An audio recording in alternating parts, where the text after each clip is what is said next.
Hi, everybody. This is Heart to Hearties, and I'm Annette from South Carolina. And I'm Dawn Bateman from North Carolina. Yay, Dakota, Carolinas, we're good. Well, we're so thrilled to welcome two of the most beloved members of the cast of Wind Calls the Heart, Hrothgar Mathews and Loretta Walsh. Welcome. Welcome. Hey, hi, everybody. Woo! Having us. Thanks for joining us. Well, we had the pleasure of talking to Loretta once before, but we're so excited to have both of you today. Has it really been 3 seasons since you two tied the knot? Because we still think of you as the adorable newlyweds. That's how we think of ourselves, I think, too, eh? I think you're right. We do still think of ourselves as newlyweds in a way. Yep. Yeah. So now we get to talk to you after seeing your adorable duets in the past 2 episodes. So tell us about filming Bicycle Built for Two, including that little warm up in the Mercantile and the cute choreography when you guys are on the stage. Oh, Well, we came up with all that, didn't we, Loretta? we did. Mhm. Oh, very cute. Yes, the first time we were asked to sing and dance,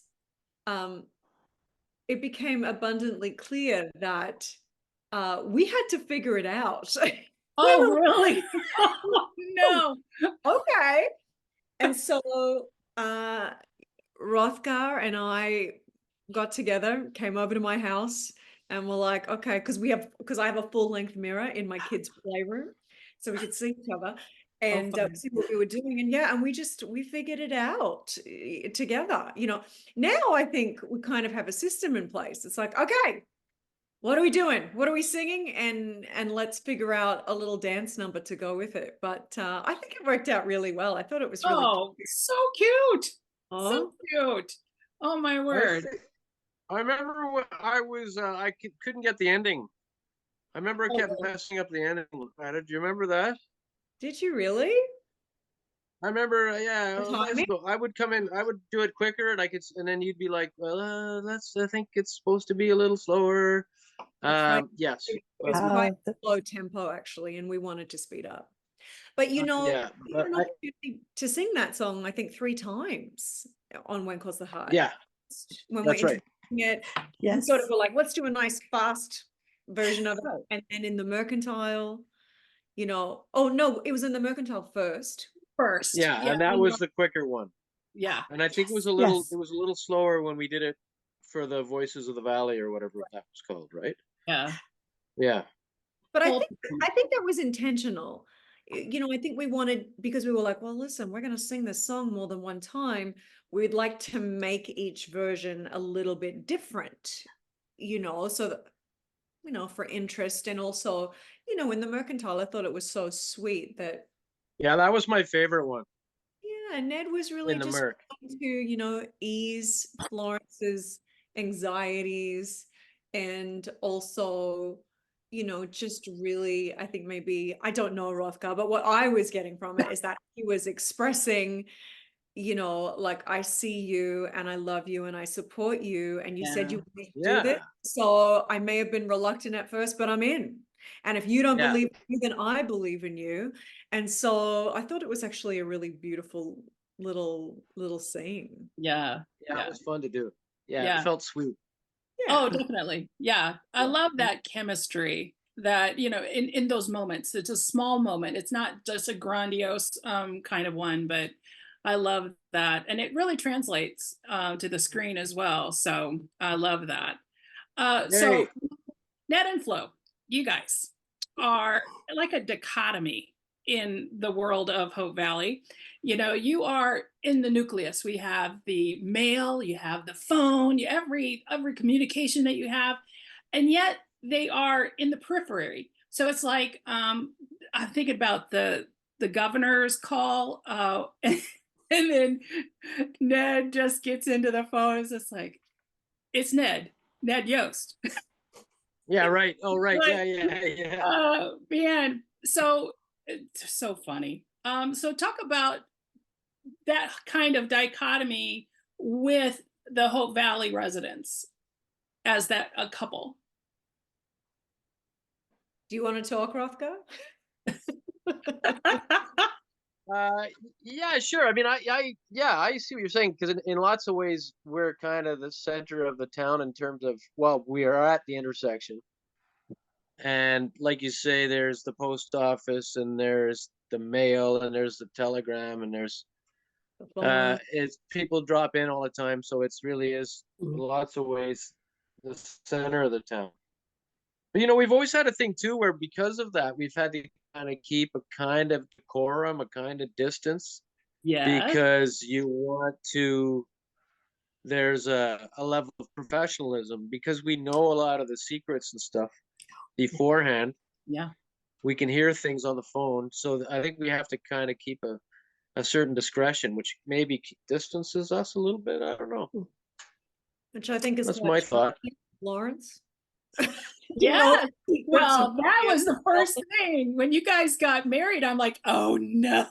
Florence is there all the time. Yeah, well, she's had to learn a few things over the years. I think that Florence and Ned and Molly as well, in a way, we represent the people of Hope Valley. So we're a bit of an emotional temperature for what people are talking about, what people are feeling, if there's suspicion or upset of newcomers. We have our finger on the pulse. And so, but that means that when there are secrets, if we're representing the people of Hope Valley, and that is a personal secret that's between other characters, then we also represent not knowing what's going on. Right. Like, for example, all of this storyline with Rosemary and Bill and who shot Lucas and all of that kind of stuff. I think that we're really playing the part of, this is what the general public of Hope Valley know about this, so that then there's opposition to the scenes with Rosemary and Bill who have the inside scoop, so it's all about telling the story of what's happening, and not always knowing everything that's going on, as those characters. Sure. And that's also what makes it extra kind of special when we do get to have a private moment. Hrothgar and I often talk about Ned and Florence having a public persona, which is very much very proper, very, following all the rules of etiquette. Really, when we're looking at people with suspicion, we're often assessing whether they uphold the values of Hope Valley, so but then we get to have those private moments, which are just Florence and Ned unplugged, which are which is like that moment in the Mercantile. Even though Tom was on the phone, he wasn't giving his attention to us, right? And so then to show who they are away from having that public persona. Yeah. So it's fun. It's fun to be able to play those different notes. Yeah. Well, that's you guys, that couple, the Yost, that's the couple that I always requested. I'm like, can we just get a scene at home? I would be curious about what that looks like, because we love the characters. It's so endearing, and it's like we only see them, like you were saying, the public persona. So, but we just, that one glimpse that we just saw this season was at the Mercantile, so cute. Yeah, it is lovely. And Yeah. I'm sure there are practical elements at play, right? I think the Mercantile becomes their home, in a way, right? Even if you don't see their living room. Yeah, you have to. I mean, you guys are all in, that's your livelihood. So totally. But also, we don't have a home. Oh, really?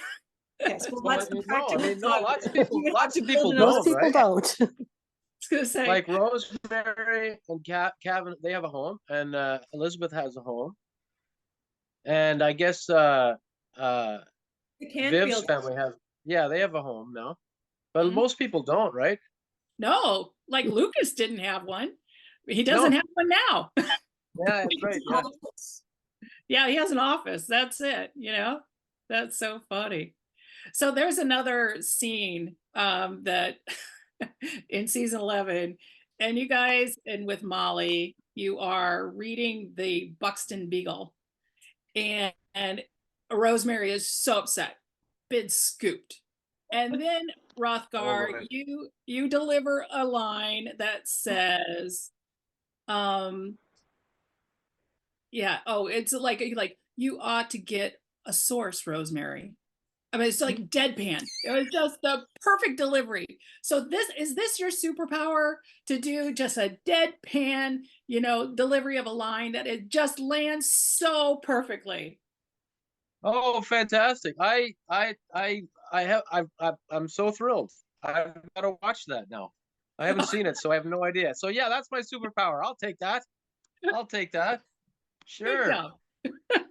That was just so funny. I think there's a lot of I know there's a lot of comedic uh relief of some of the other stories that are really kind of I mean, I think this year is really interesting about who shot Lucas and things like that. So these are the moments it's just like, but it's still part of the story.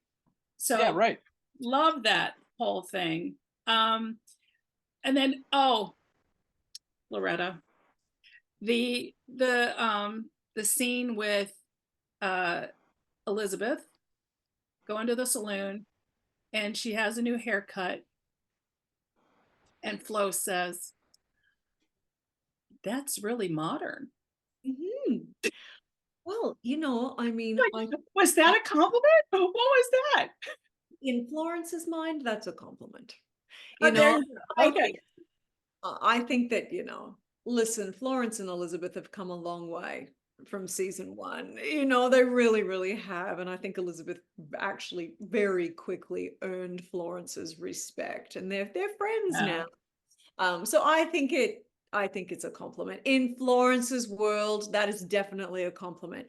And also maybe I don't know, um, Florence is sort of very, very traditional. I always say to Barbara, our wardrobe designer, Florence is going to be the last one to give up the corset, because she's very rule bound and uptight in some ways, very controlling in some ways, but she's also very traditional. And so I think she's always the last one to warm up to a new trend. So it's so interesting being on a show for this long and going, Yeah. "What a new decade. We're now in the 20s."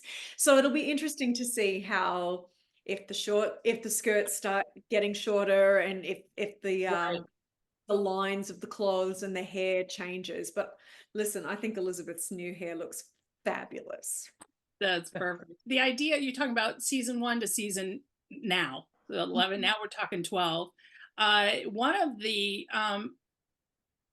chemistry is FloMo. I mean, that is the again, comic relief, things like that. Well, there was a scene with Molly and Flo, and I think Tom was on the phone or something like that, and he's like, and Flo was like, "Well, he's not heard." The person that was, I think it Oh, was in the phone, right? I- oh, Yeah, and then Molly was like, "We're quite accomplished," that was, but that whole the timing, that's the thing that I'm really curious about, because I know that you guys always deliver, but is this something that is just natural, or is it something because the repartee needs to be really succinct for that scene to work? So did you get a lot of direction, or is it something that it's just so natural that with Molly that you have more success in that kind of? I think Johanna and I, which, you know, I mean, Johanna is a dear friend, and that is because of When Calls the Heart. I did not know her before When Calls the Heart. Oh, wow. And I think we sort of have a shorthand, and listen, we'll take any opportunity to milk it to get some extra time. We will. But I think we naturally just sort of fall into that part and go, "Oh, let's do this. Oh, well, that would be funny if I do that." Right? And so we'll bring it, and then the director will either say, "Yeah, that's really good," or "That's really funny," or "That's too much." Like, let's bring it back. It's getting a little crazy. And in that case, I think we had Stacey Harding, I think, was our director for that block. Oh, okay. She let us play. Oh, I love Let that. And it was such a great moment, you know, to have Minnie there, who's so grounded, Yeah. and FloMo trying to get her to do something, which Right. she also wants to do, but she needs to Yeah. be. And yeah, it's a real joy to be able to work with people for such a long time Yeah. and to get along with each other, right? Because, you know, Hrothgar and I have the same thing. I think we like to work in the same way, Hrothgar. We like to figure our things out. You know, there's certainly times where we've had to rehearse and figure things out before we actually shoot it. Yeah. And so that chemistry and I think that friendship actually just also comes through on screen. Oh, definitely. And it makes it easy to do when you're comfortable knowing that the other person's going to carry the ball with you too, right? Yeah, Yeah. right. Yeah. It is a well-oiled machine in that, you know, the chemistry between the cast and the directors and the crew, and there's just such a level of trust, I think, with each other. And yeah, and I think the confidence to also having been on a show for a long time and having that collaboration to put forward an idea as well. It's not like walking onto a set for the first time and going, Sure. "Ooh, is it okay if I say something?" Yeah. Yeah. You know, really that has developed over time, and it's really, man, I just pinch myself. I can't believe we're doing 12 seasons. And you? I I'm was, like was like, totally wow. thrilled. Totally thrilled. I can't even imagine.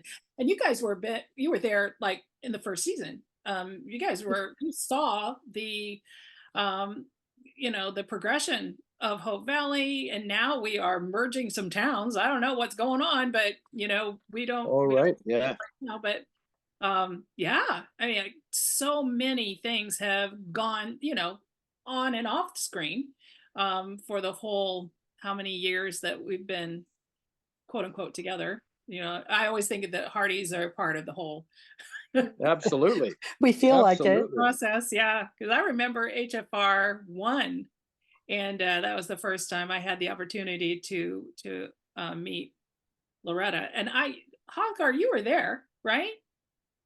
For the I could have been. yeah, I don't remember. I mean, it was just it was pouring rain. Just it was a sloppy day, Oh, but yeah, I remember that. Yeah, that yeah, was yeah. at No, Hope I think I Valley, had, right? yeah. And we got, you know, the posters, and you guys signed the posters and things like That's that. Like, right. I remember that. Yeah, in the yeah, saloon. yeah. That's the first Yeah, time I that's had the right. opportunity to meet you guys. But yeah, it's just it's yeah, again, mind blowing about what we have witnessed throughout the years All the from time. Coal Yeah, Valley. extraordinary. Yeah, really. Extraordinary. When it was Coal Valley. Yep, exactly. Well, on another topic, Loretta, you're still actively doing live theater and you just finished the run of a play. Can you tell us a bit about that? Yes, that's true. I come from a theater background and I started in theater and I just love theater. And so I started a little theater company called Oh, Kindred Theatre Society, and we produce plays here in Vancouver. And we just did one that closed about a week ago called The Lifespan of a Fact, and it was fantastic. You know, I really appreciate the art form of film and making a TV series. It's a really specific genre that requires certain things. And that's the same with theater. It's a very specific genre that requires certain things. And I'm really addicted to it because of the immediate response, you know, that you get from an audience. yeah, It really is in yeah. real time, and it really is a once in a lifetime experience every single time, depending on what's going on that night, depending on the audience and the back and forth and the energy that is shared between the people making the play and the people who are there to, you know, receive and respond to that play. So it's fabulous. I love it. Hrothgar came, and so did Amanda and Andrea and Johanna came as well, and Natasha. And so I felt very supported Aw. of our family. Yeah. I Yeah, and it even was fantastic. Yeah, it was think, lovely. It was a great show. It was a three-hander and they were all fantastic. Aw. Yeah, it was a Sounds really, and great. Loretta, you were fabulous. It was so great to see. It was lovely to see you work. I mean, you know, it's the same medium and it's different, right? Because it's Yeah. still acting, but it's because you're acting. You know, in When Calls, we act in little bursts of, you know, a minute or 2 minutes or whatever.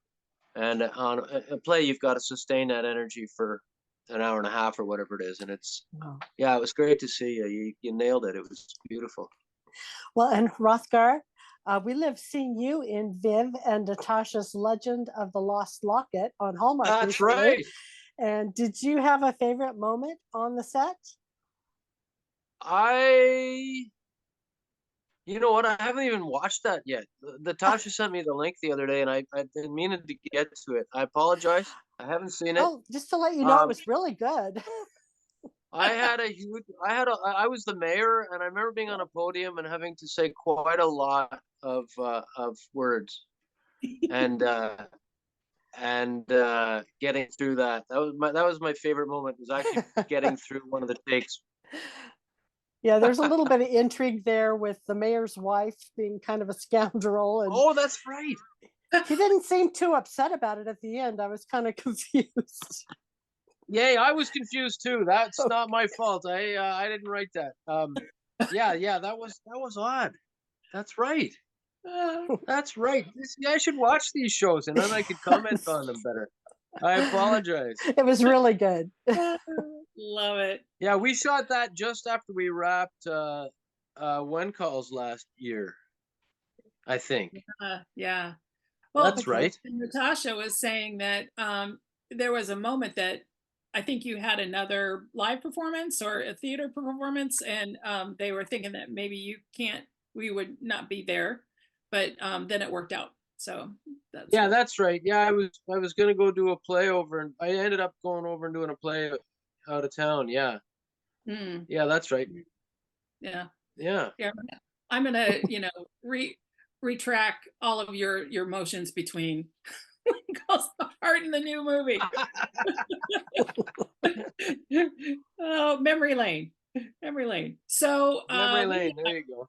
That's right. So Marion Klein of Jefferson City, Missouri, so one of our Hardies, says that he thinks that with Hrothgar, you have a lot of hidden talents. That is the rumor. So you're going to say hidden hair? Because that was surprising. Maybe. I don't know. Hidden talent. Hidden talents. So talent? Do you think that we'll see Ned with something balancing in his chin, and maybe you know what, Ben and I juggle, and we for a while, a few seasons ago, we would juggle. We were juggling like between takes and stuff. I want to juggle so badly with Ben on the show. Like we could do that, right? Like some fall festival, we come out, do a little juggling. Oh, 12. Exactly. I can juggle flaming torches. What? I want to juggle fire. I think that'd be cool. Oh man! And then don't you think that'd be great? Yeah. I say that now. I'll probably get on set and then end up burning the place down. That wouldn't be so good. It's all wood. Yeah, that's right. That's right. All about the art, right? Yeah, that's all for the art. Yeah, there you go. Yeah, that's right. And balancing. Yeah, I can balance things on my nose. I don't know where that came from, but yeah, I can do that too. So what did you do in your past life that you have all of the like juggling, or you're like, in the circus? I mean, what did you do? You know what? I grew up in a house. We had no TV and tall ceilings. So I started juggling. Really? Yeah. Wow. And I can ride a unicycle too. I can juggle while riding a unicycle. So I don't know. I guess at one point I'm gonna call Lindsay. Yeah, call her up. Get it in there. We'll manifest it. Wow. There you go. Unbelievable. So that's my hidden talents. Well, that's a lot. And we've not really seen it on screen. So lots of growth. All's good. Yeah, there you go. Lots of room to grow. That's right. There you go. That's right.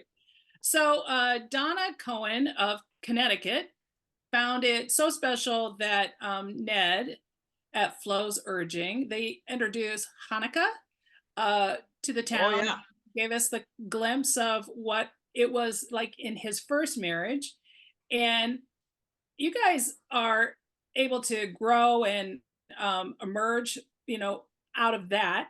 And then Sherry Anderson of Loveland, Colorado, wonders what wonders what you like most about how your characters have changed since season 1. And I'll do Hrothgar first.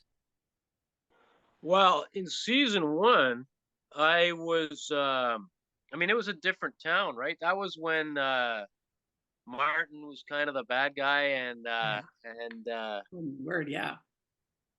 and I was very much on because I ran the store and it was a company town. I was very much like on the side of the mine and against Aaron and the women and everything, secretly. So I remember being quite I was quite grumpy and difficult and bad tempered and quite a different character than I was later on. Yeah, if anyone wants to go back and watch, you can see I was They not. do. I mean, They because do. I thought, oh, that'll be cool. I'll be bad tempered, and then I realized, oh no. Once it became Hope Valley and things sort of brightened up, I Yeah. realized I couldn't carry on in that way. So that's I was when gonna I. say, well, then Yeah. you met Flo, everything's good. Yeah, Personality. everything's awesome now. What about you, Loretta? Oh my goodness. Well, I mean, there's been so much transformation for Florence. When we met her, she was so cranky and so angry. I think just really stuck in the anger part of grief. Just having experienced such tremendous loss, and not just herself, but also all of her friends and her kids, all of that kind of stuff. So I always sort of approaching that character just thought, well, this woman is in just so much emotional pain. And so how she's going to handle that is she's going to just put up all of her defenses, and rather than dealing with her pain, she's going to put judgment and, crankiness onto other people and try to control other people. And so, I mean, it's such an honor for me to play this part because Brian Bird named this role, Florence Blakely, after his real life aunt. And so I'm like, oh my goodness, it's such an honor to actually, play the namesake of somebody. Yeah. So I imagine that the real Florence Blakely was less cranky than the one. But the meaning of Florence means to bloom. Like if you look up what does the name Florence means? And so I've always just kind of thought, particularly having been on a show for a decade, that she's just continuing to bloom. And so we're continuing to find out different things about her. It's peeling the onion and going, oh wow, didn't know that about her. Oh wow, didn't see that coming. And so she still is the same person in a certain way, very rule bound and very proper and quite controlling in a way. But I just love that we've gotten to see so much of her vulnerability. Ned has brought out so much of her softness, and compassion and the loving part of her. And so I think that that's just delightful to be able to see all of those different colors of this character, and I wonder what's next for her. I wonder what else we can, discover about her. I love it, when I'll get a script and go, so she sings and dances.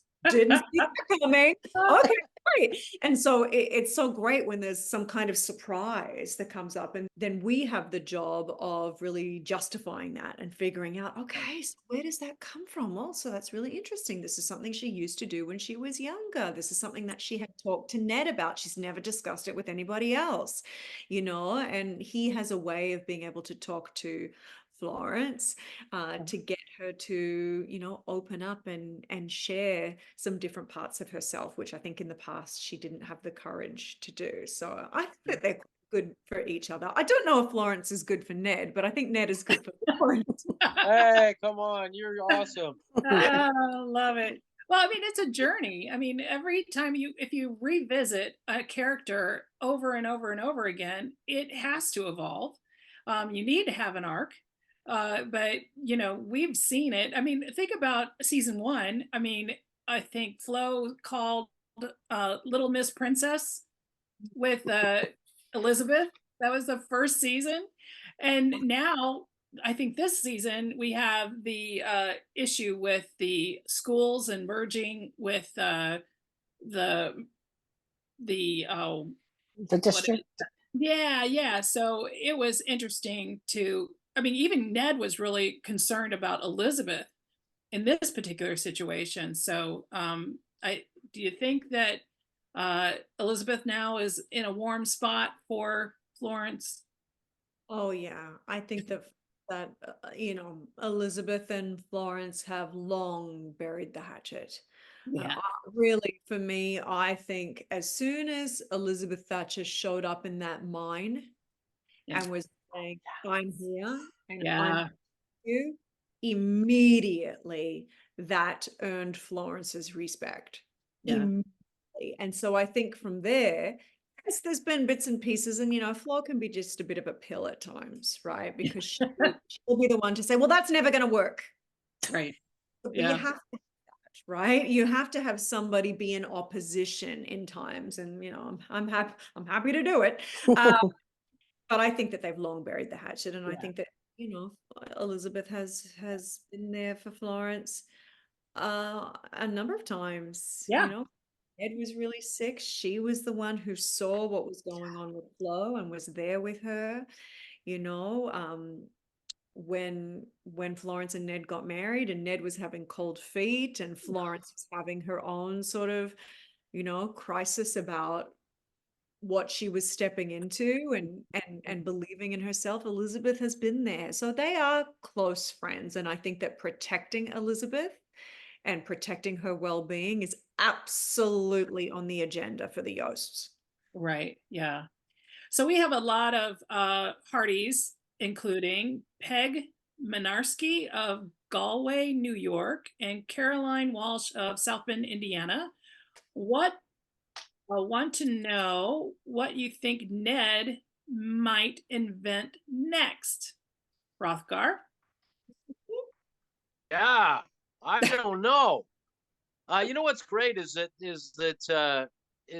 they often find, you know, because like in reality, Ned's inventing stuff that someone else is inventing in real life at the same time. If you follow me, like the toaster, Yeah, for instance. yeah, yeah. So somebody's looking up. I guess the writers are looking up and finding, oh, what was invented on this particular, you know, in like say 1919 or whenever it was. So yeah, what's invented in 1920? What do we have in 1920 that was invented? There must be all sorts of things, right? Oh my word. We always not even blame, but you know, say that you know Ned does a lot. So even we had a conversation with Chris McNally, and we were talking about what was like therapy. It was talking about therapy, and I said, "Oh yeah, no, Ned invented, you know, the third Oh, hey, yeah, McNally." yeah, right, 1920. Yeah, we Oh yeah, I can everything. sort of If there's Freudian. something that we don't know, is Yeah. like it was Ned. Yeah. Ned did it.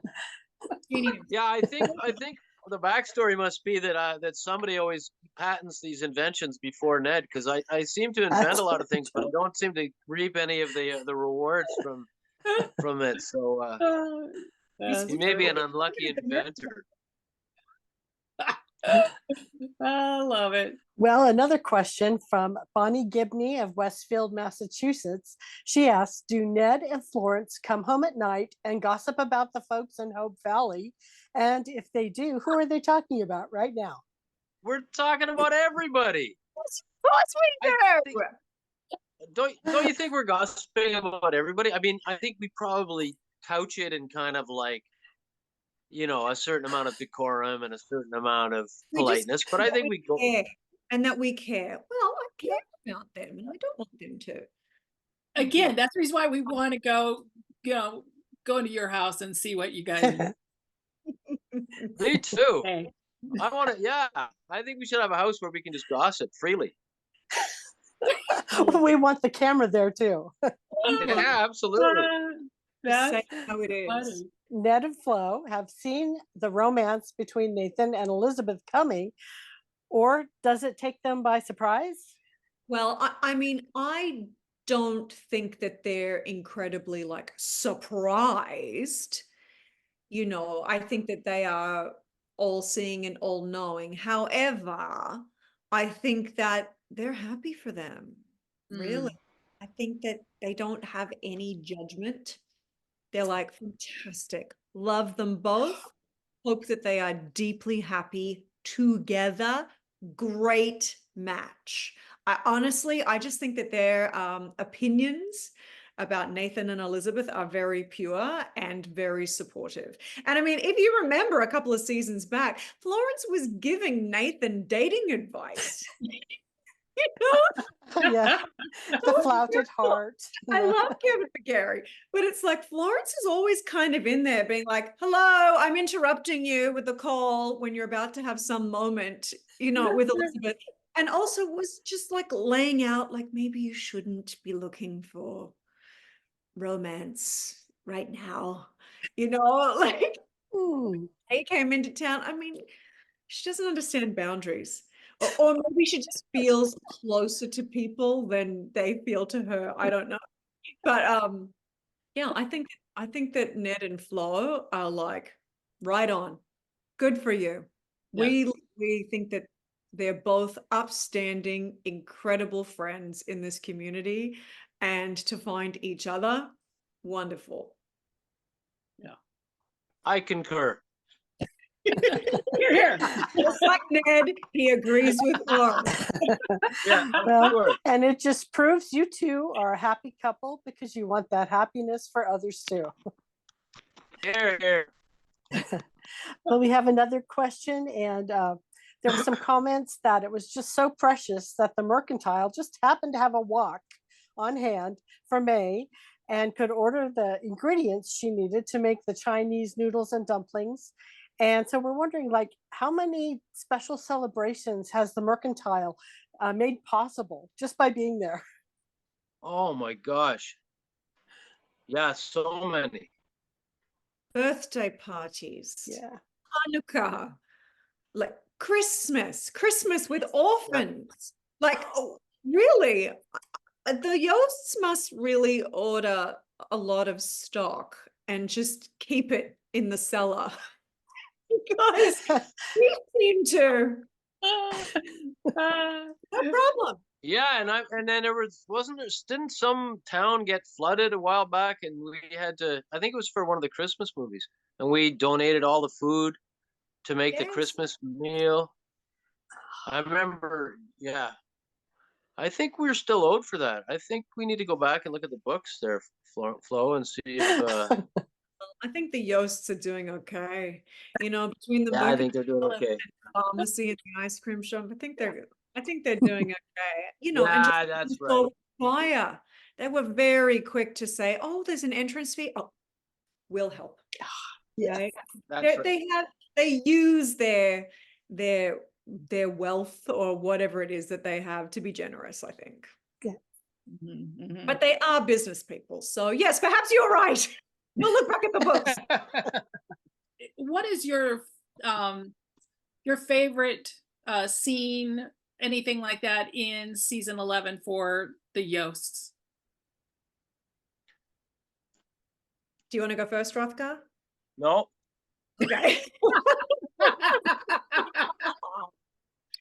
Well, I think it's actually the scene that we just saw in the Mercantile with Florence and Ned, where, you know, he starts singing to her and they start singing together and we get to see this really lovely little private moment. I think that's actually my favorite scene for Florence and Ned over this season. I think it's got such that when calls the heart stamp on it, because it's sweet and it's heartwarming and it's loving and it's accepting and all of those things that make Hope Valley what it is, which the people make Hope Valley what it is, right? So I just think that was such a lovely little window into their private world, and I thought it was very sweet.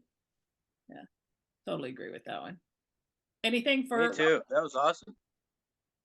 Yeah, perfect. All right. Well, I know that you have another event, Loretta, so we are just wanted to let you go, but thank you so much for your time, Hrothgar and Loretta. You guys are just so lovely. So thank you so much for your time, and enjoy your, oh, well, in the States, we have a holiday going back this next weekend. So that's what I'm always thinking about, vacation. But yeah, hope you guys have a great day, and thank you so much again. Thank you so much Thank for having me. you. It was such a pleasure. It was fun. Thanks so much, you guys. It was so much fun. Yay! So Hearties, be sure to subscribe to the YouTube channel, and if you get the opportunity to submit questions, because we love to submit questions from our Hearties world, just make sure that you either reply to, there's some stuff in Twitter or even the Facebook page. So yeah, be engaged, and we will see if we can get your questions answered with other chats that we are doing. This is Heart to Hearties.